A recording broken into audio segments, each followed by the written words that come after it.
What if I told you that the reason you're exhausted at 2 p.m., can't fall asleep at night, and wake up feeling like you got hit by a truck has nothing to do with how many hours you slept?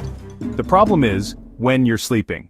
Your circadian rhythm, your body's internal 24-hour clock, controls everything from your energy levels to your metabolism, and most people have completely destroyed theirs without even knowing it. I'm going to show you 7 science-backed ways to reset your circadian rhythm that will have you waking up naturally at 6 a.m., feeling energized all day and falling asleep within minutes of hitting the pillow. And the best part, you can start seeing results in just 3 days. But first, if you want more evidence-based health content like this, hit that subscribe button and the notification bell. It actually helps the algorithm show this to people who need it most. The number 1 circadian rhythm destroyer? Getting bright light at night and dim light in the morning. Your brain has a master clock called the suprachiasmatic nucleus, and it's controlled entirely by light. Here's what you need to do. Within 30 minutes of waking up, get outside for 10, 20 minutes. No sunglasses, no windows, direct sunlight on your retinas. This sends a massive signal to your brain that it's daytime and starts your circadian timer. But here's the game changer most people miss. After sunset, you need to become a vampire. Dim all lights to less than 50 lux. That's dimmer than a typical living room. Blue light blocking glasses aren't enough. Use red lights, candles, or salt lamps. This tells your brain to start producing melatonin. One study showed this simple light protocol advanced people's circadian rhythms by 2.5 hours in just 1 week. Your core body temperature naturally drops 1-2 degrees before sleep. It's one of the strongest circadian signals. You can hack this. 2 hours before bed, take a hot bath or shower for 10-15 minutes, then step into a cool room. This rapid temperature drop mimics your natural circadian signal and can reduce sleep onset time by up to 36%. For your bedroom, keep it between 65 to 68 degrees Fahrenheit.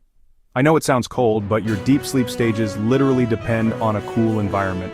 Hot sleepers, this is probably why you're waking up at 3 a.m. Pro tip, cooling your extremities, hands and feet, helps your core temperature drop faster.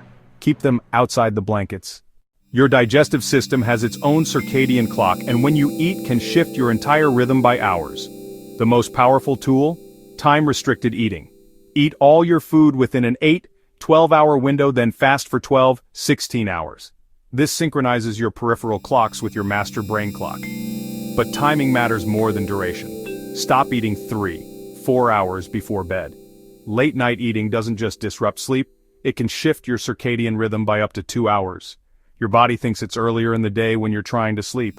Research shows people who eat their largest meal at lunch versus dinner lose 25% more weight, even with identical calories. Your metabolism literally has a circadian rhythm. Exercise is like a drug for your circadian rhythm, but timing is everything. Morning exercise, especially between 7-9 a.m., advances your circadian clock, perfect if you're a night owl trying to become an early bird. It also increases your core body temperature for hours, keeping you alert. Avoid intense exercise within 3 hours of bedtime. It raises core temperature and stress hormones, which can delay sleep onset by up to 2 hours. The exception? Gentle yoga or stretching actually promotes sleep by activating your parasympathetic nervous system.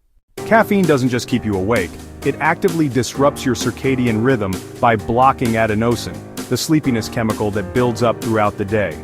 The half-life of caffeine is 5-7 hours, which means if you have coffee at 2 p.m., 25% is still in your system at midnight. Even if you can fall asleep, it reduces deep sleep by up to 20%. Cut off caffeine 8-10 hours before bed. If you sleep at 10 p.m., no caffeine after noon. I know it sounds extreme, but try it for 1 week and thank me later.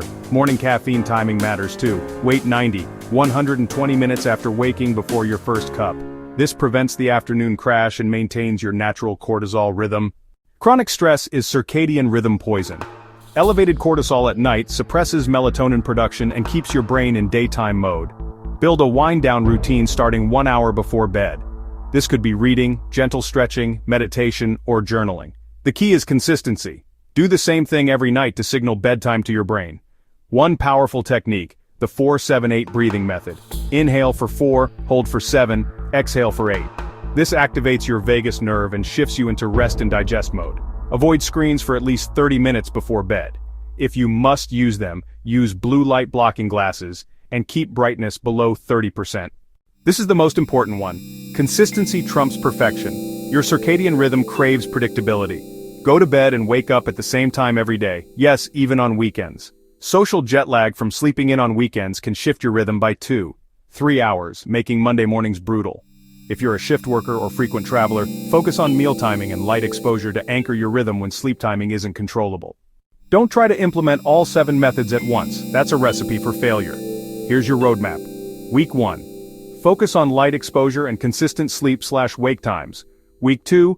Add temperature regulation and meal timing. Week 3. Optimize exercise and caffeine timing. Week 4. Master stress management. Track your energy levels, sleep quality, and mood daily. Most people see improvements within 3-5 days of consistent implementation. Your circadian rhythm affects literally every cell in your body. When it's optimized, you'll experience natural energy, better mood, improved metabolism, and effortless sleep. When it's disrupted, everything suffers. Start with just one method tonight. Get some morning sunlight tomorrow. Your future self will thank you. If this helped you, smash that like button, subscribe for more science-based health content, and drop a comment telling me which method you're trying first. I read every single one, and if you want to dive deeper into optimizing your sleep and energy, check out this video on the science of power naps. It perfectly complements what we covered today.